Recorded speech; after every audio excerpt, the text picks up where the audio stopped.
a su palabra.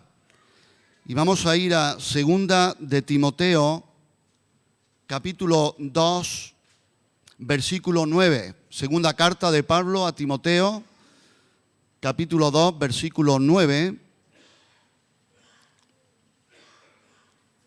Dice así el apóstol Pablo, escribiendo a su hijo en la fe, Timoteo, dice así: en el cual sufro penalidades hasta prisiones a modo de malhechor, mas la palabra de Dios no está presa. Que el Señor bendiga su palabra. El mensaje en esta mañana se titula La palabra de Dios no está presa. ¿Cuántos dicen amén?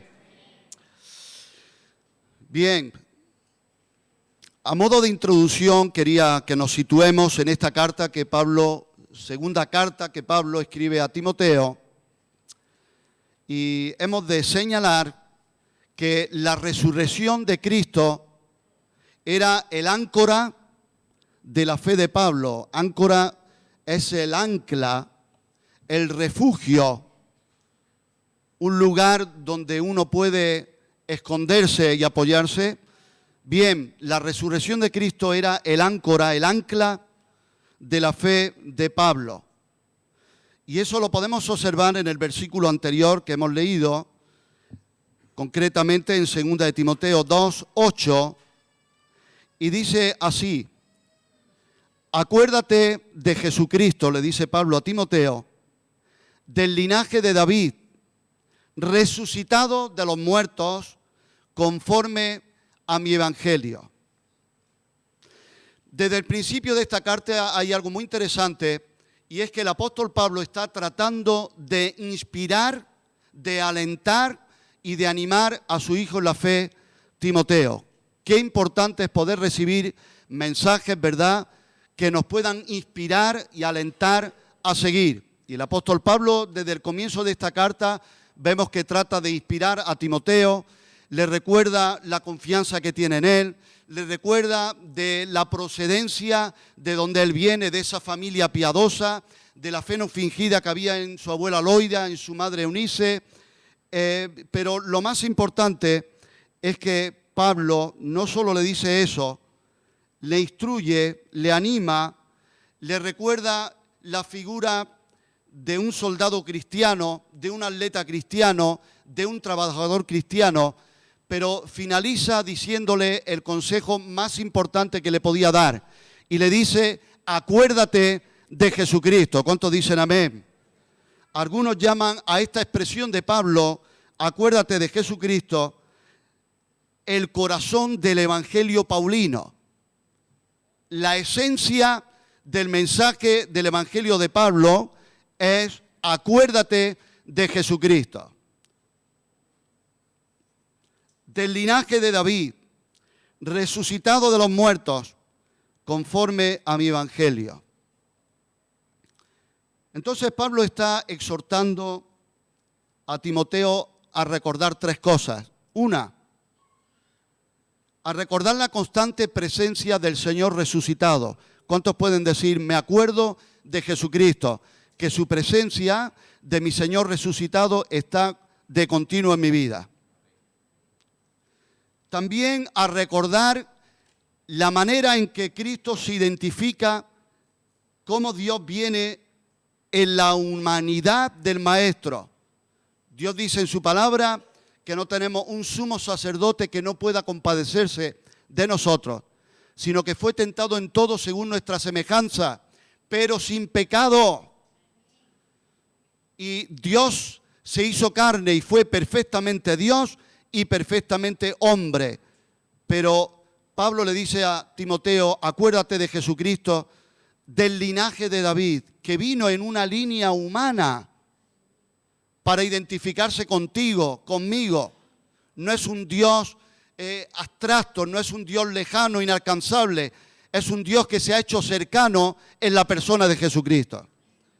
Y también a recordar la gloria del evangelio, por sí mismo y por el mundo, que tanta necesidad tiene de oírlo y de recibirlo.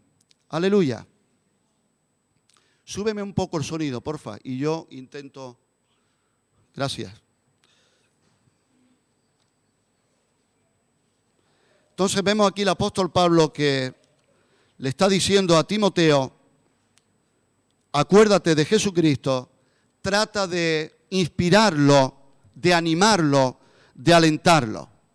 Ahora, es un contraste tremendo que un hombre que está animando o alentando a un joven, que sea un hombre que hace esto desde una prisión.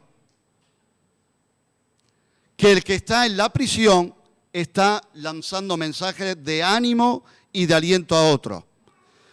Y dice aquí la palabra en esta carta que Pablo estaba sufriendo penalidades y prisiones a modo de malhechor.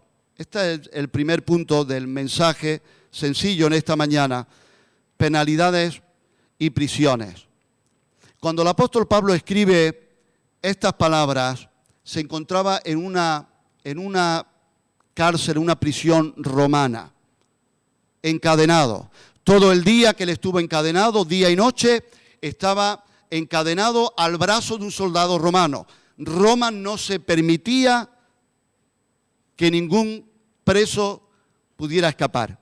Para ello era una deshonra. Entonces, un preso estaba encadenado día y noche al brazo de un soldado romano.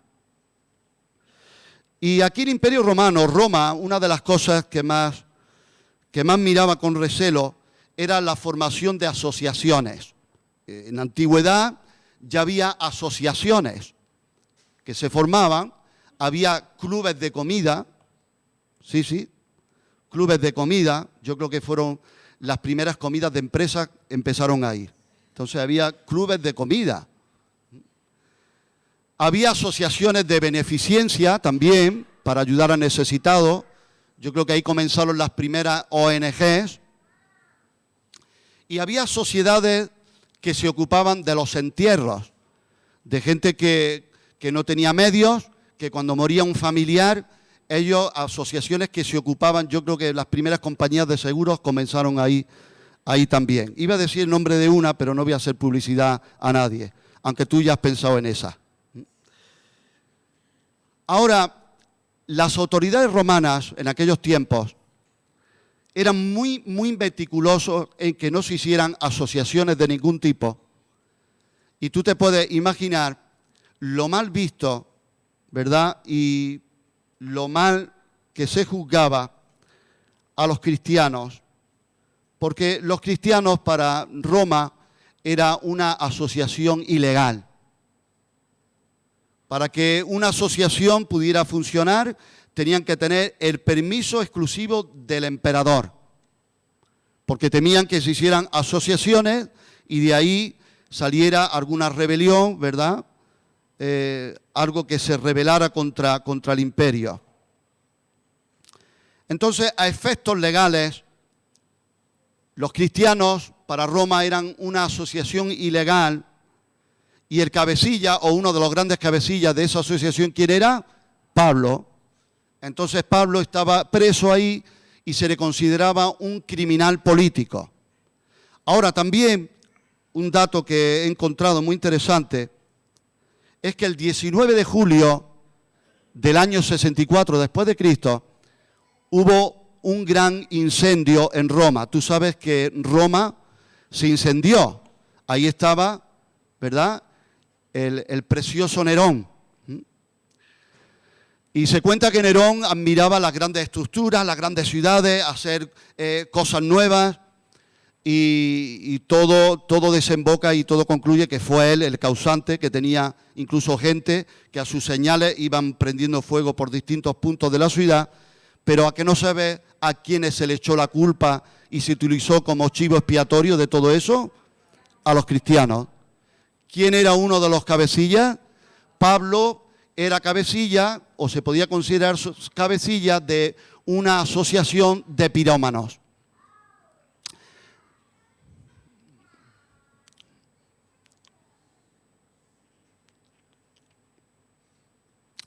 Entonces, Roma estaba muy pendiente para que no hubiera una libertad que pudiera ser un rival para ellos.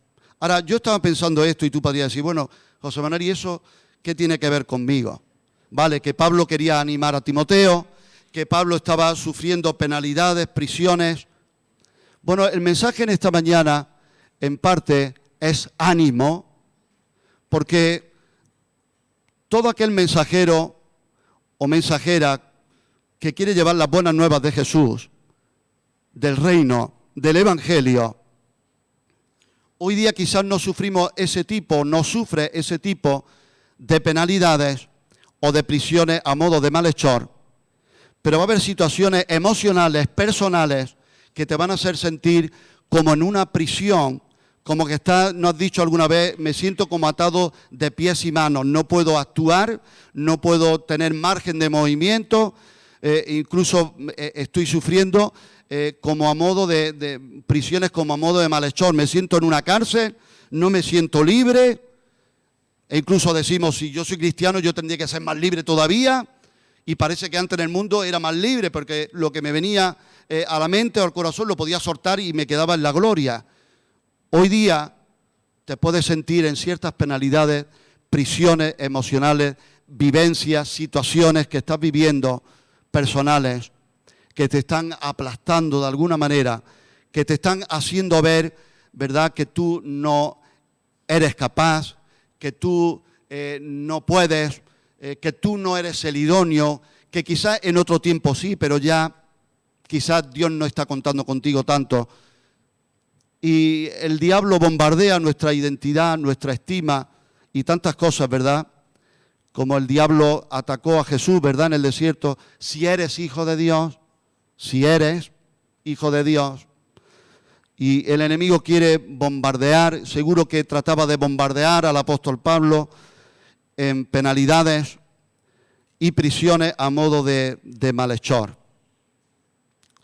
Pero tengo la gran noticia, el corazón del mensaje en esta mañana es que con toda esa penalidad y toda esa prisión que el siervo de Dios, el apóstol Pablo, estaba sufriendo, o tú y yo podamos estar sufriendo ahora, el corazón del mensaje es, mas la palabra de Dios no está presa. Mas la palabra de Dios no está presa. El apóstol Pablo sufría y estaba preso. ¿Cuántos lo saben? Pero tenía un motivo de consuelo. Su mayor gozo era que la palabra del Señor no estaba presa.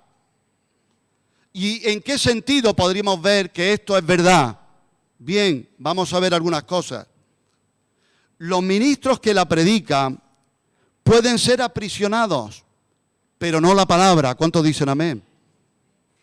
El libro que la contiene, este libro puede ser quemado, pero la verdad permanece. Se puede exiliar a una persona, pero no a la verdad. Se puede meter en la cárcel a un predicador, pero no la palabra que predica. El mensaje es siempre mayor que la persona. ¿Cuántos dicen amén? Y la verdad es siempre mayor que su portador. La muerte de los pastores no es la muerte del evangelio. La debilidad de los obreros, ¿te ves débil? La debilidad de los obreros no es su debilidad. Las ataduras incluso de la mente del predicador por falsos conceptos no son un impedimento para ella, para la palabra. La frialdad de los hombres no es su frialdad. La falsedad de los hipócritas no hace falsa la palabra de Dios. La ruina de los pecadores no es la derrota del evangelio. Y el rechazo de los incrédulos no es la derrota de la palabra de Dios. ¿Cuántos dicen amén? El mensaje en esta mañana es realzar, glorificar, levantar y exaltar el mensaje de la palabra de Dios.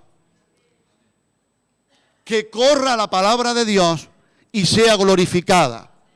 Ningún hombre sea glorificado. El mensajero no puede ser glorificado. La iglesia no es glorificada y exaltada. la palabra es glorificada.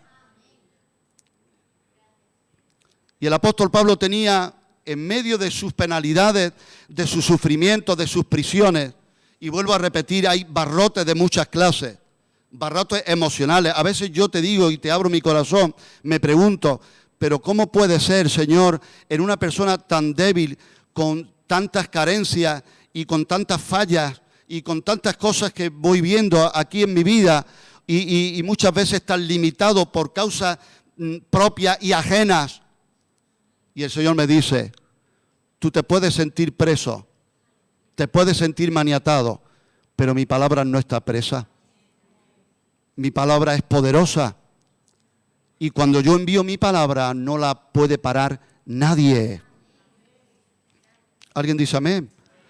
Mira algunos ejemplos en la historia para que podamos gozarnos y animarnos en ver la potencia de la palabra de Dios, del mensaje del Evangelio. Había un tal Tunstall, obispo de Londres, que dicen que había comprado, se dice Tunstall, Samantha, Tunstall, ¿te suena? ¿No? Había comprado centenares del Nuevo Testamento de un traductor inglés que se llamaba Tyndale, ¿se dice? Tyndale, para escuchar a Samantha, eso. Traductor. Mira qué interesante, este obispo de Londres compró todas las traducciones del Nuevo Testamento que Tyndale había traducido, las compró y las quemó. Pero ¿sabes una cosa? Con ese dinero de haber comprado eso, Nuevos Testamentos, Tyndale cogió e hizo una nueva traducción, nueva y mejorada. Son ejemplos que la palabra de Dios no está presa, que la palabra de Dios es imparable. Me ha gustado lo que ha compartido Agustín en la presentación, porque aquí no se trata de sentimientos, ni estimularte yo a ti esta mañana, ni motivarnos de alguna manera súper especial. Es que aquí creo que al Señor no le importa tanto si tú y yo estamos más contentillos, más alegres, o el alma está un poquillo más jubilosa por dentro o no. De lo que se trata y el propósito de Dios en nuestra vida es que podamos ser mensajeros y fieles portadores de la palabra de Dios que no está presa. Y a veces me han dicho a mí, Dios me ha hablado claramente, Dios me ha hablado como nunca, quizás en el día que he predicado y que más horrible me he sentido y que peor estaba. ¿A quién le damos la gloria? A Dios y a su palabra. ¿Cuántos dicen amén? Después de la guerra de la independencia de los Estados Unidos, y debido también a la ola de incredulidad que venía del libre pensamiento de Francia, hubo un tiempo en los Estados Unidos que no había apenas Biblias, no había casi Biblias, y se cuenta una historia de un hombre que fue a una librería de Filadelfia y pidió una Biblia. Y este librero, que tenía también su puntillo de libre pensador, le dijo, mira, en la ciudad no hay Biblias, pero es que en toda la ciudad no hay Biblia. Es más, te voy a decir algo, en 50 años que pasen no habrá ninguna Biblia en el mundo. Y este hombre que iba a comprar su Biblia le respondió con mucho cariño y mucho tacto y le dijo, habrá abundancia de Biblias en el mundo 1000 años después que usted haya muerto y se halle en el infierno. ¿Ha ocurrido o no ha ocurrido? ¿Hay millones y miles de Biblias en todo el mundo? Voltaire, filósofo, escritor, abogado, ateo, dijo en cierta ocasión, 100 años después de mi muerte,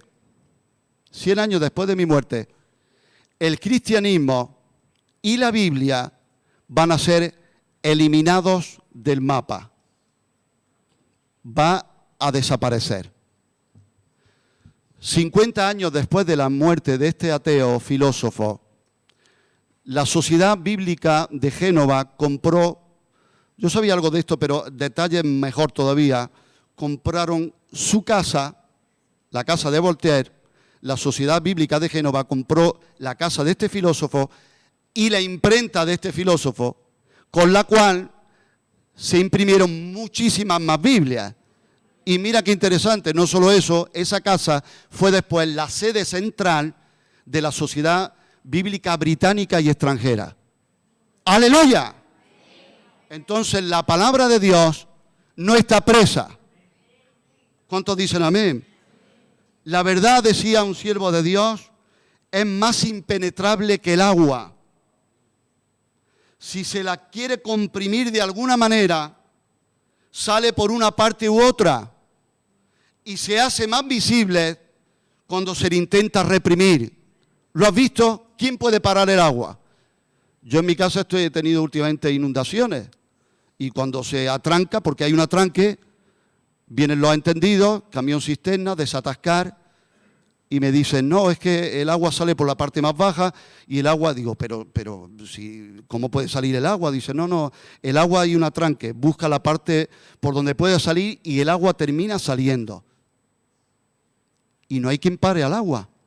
Bueno, yo quiero declarar en esta mañana con mis hermanos en la iglesia del Señor que a la palabra de Dios, cuanto más la quieras comprimir y reprimir, más visible se va a hacer. Aleluya. Y si tú te sientes comprimido, reprimido, desanimado, desalentado, no te preocupes y no pienses, hoy, y entonces la palabra de Dios, ¿cómo va a llegar? ¿Sabe una cosa? La palabra de Dios te supera a ti, me supera a mí, está muy por encima de nuestras carencias, nuestras debilidades, de cualquier entorno. Gloria al Señor. La palabra de Dios es poderosa.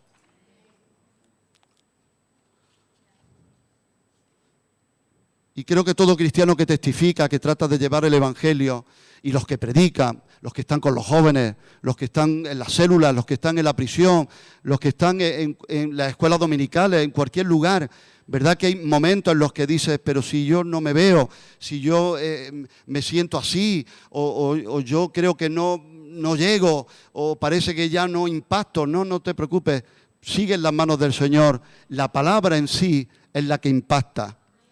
Su palabra va a ser la obra. Tú te puedes sentir desanimado y estoy sufriendo penalidades. Oye, es que vivo prisiones a modo de malhechor, me parece que soy un malhechor. Y Pablo, ¿qué estaba haciendo para estar en la prisión? Si no era predicar el Evangelio y hacer el bien, pues en la prisión.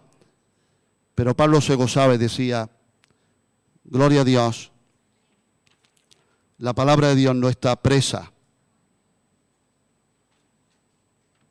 Quería dar un versículo de la palabra muy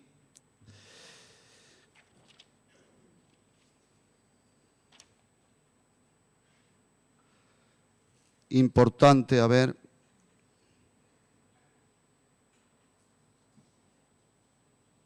¿Se ha perdido? Está aquí.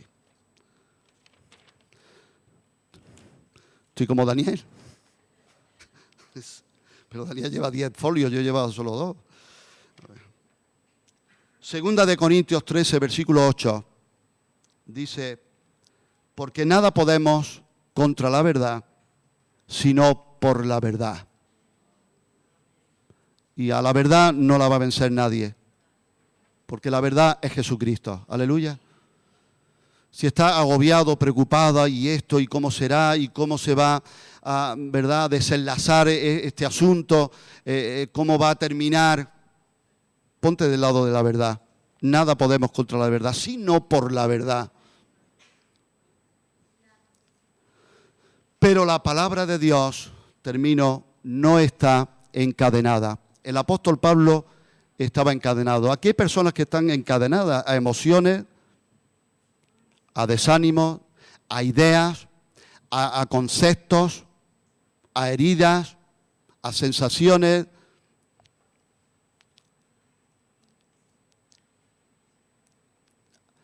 Hay barrotes, hay prisiones invisibles. Pero a mí me tiene que animar y yo tengo que tomar fe de parte del Señor que la palabra de Dios no está presa. y yo me voy a aferrar a su palabra.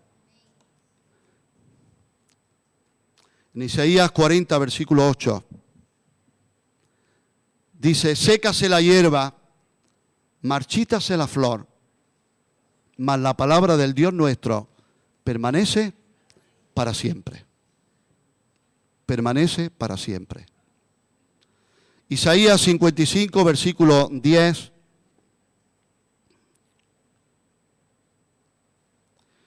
Porque como desciende de los cielos la lluvia y la nieve, y no vuelve allá, sino que riega la tierra y la hace germinar y producir, y da semilla al que siembra y pan al que come, así será mi palabra que sale de mi boca, no volverá a mí vacía, sino que hará lo que yo quiero y será prosperada en aquello para que la envié.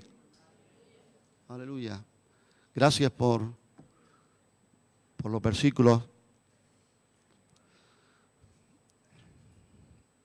Cuando Dios envía su lluvia, cuando desciende la lluvia, la nieve, ¿qué dice? No vuelve allá,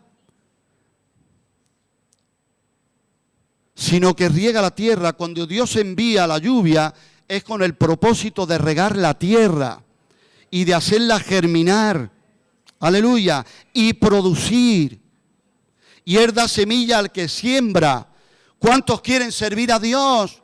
¿Cuántos quieren ser el sembrador que salió a sembrar la preciosa semilla? La semilla no de mi idea, no de mi punto de vista, no de mi criterio, de lo que debe ser o no debería ser, o como a mí me gustaría la iglesia. Basta ya, no te canses inútilmente, no descoses contra el aguijón, pelea la buena batalla, pelea de verdad por lo que merece la pena.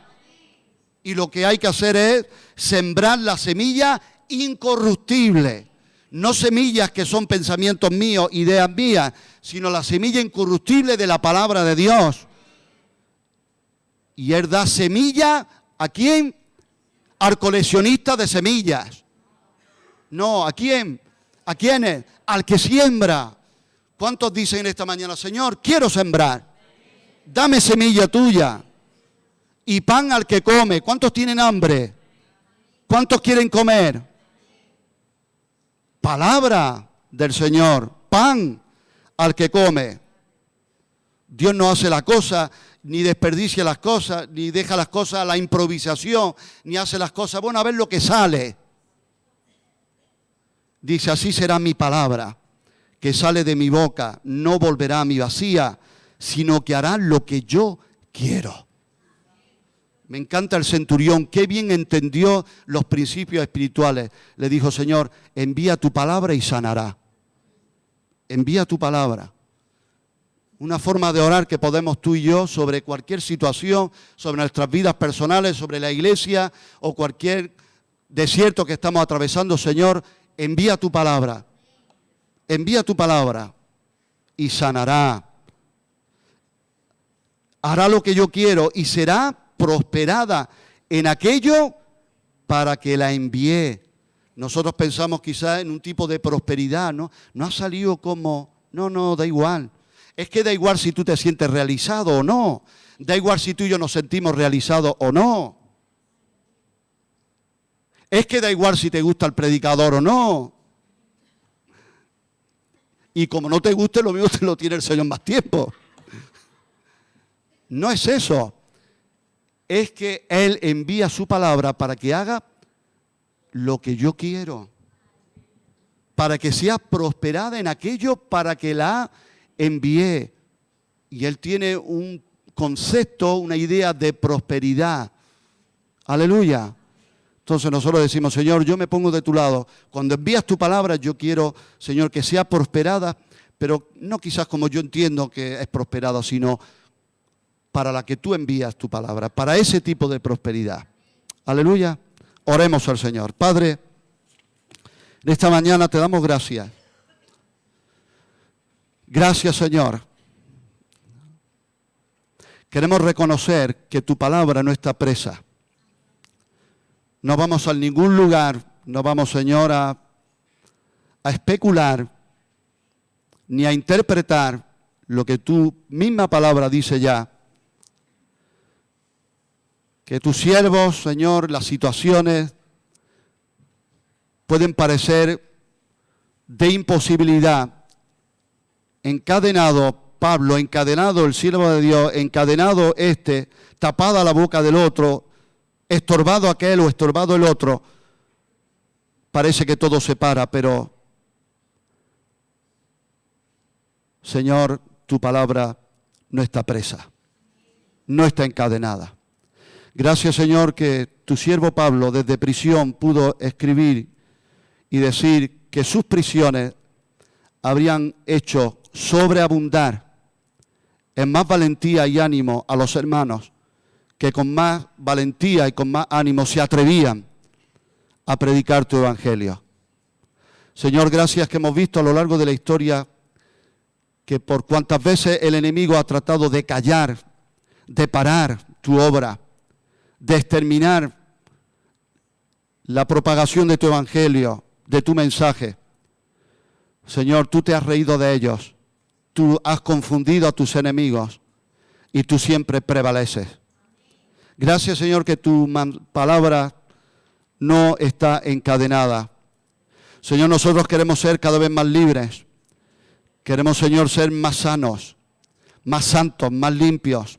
Queremos ser los vasos de honra que tú mereces. Queremos ser dignos de predicar tu evangelio. Pero, Señor, queremos también confesar que a tu palabra no la para nadie. Nosotros dependemos de ti, tú no dependes de nosotros. Tu palabra es poderosa, es suficiente. Gracias, Señor.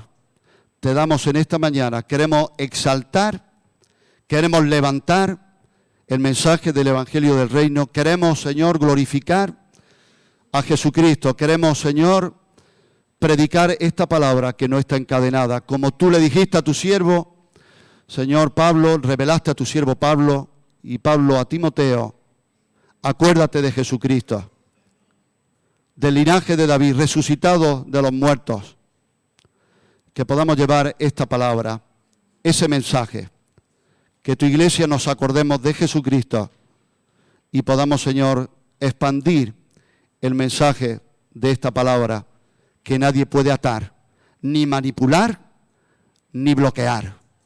A ti te damos la gloria y la honra y te bendecimos en esta mañana, en el nombre de Jesús. Amén, Señor.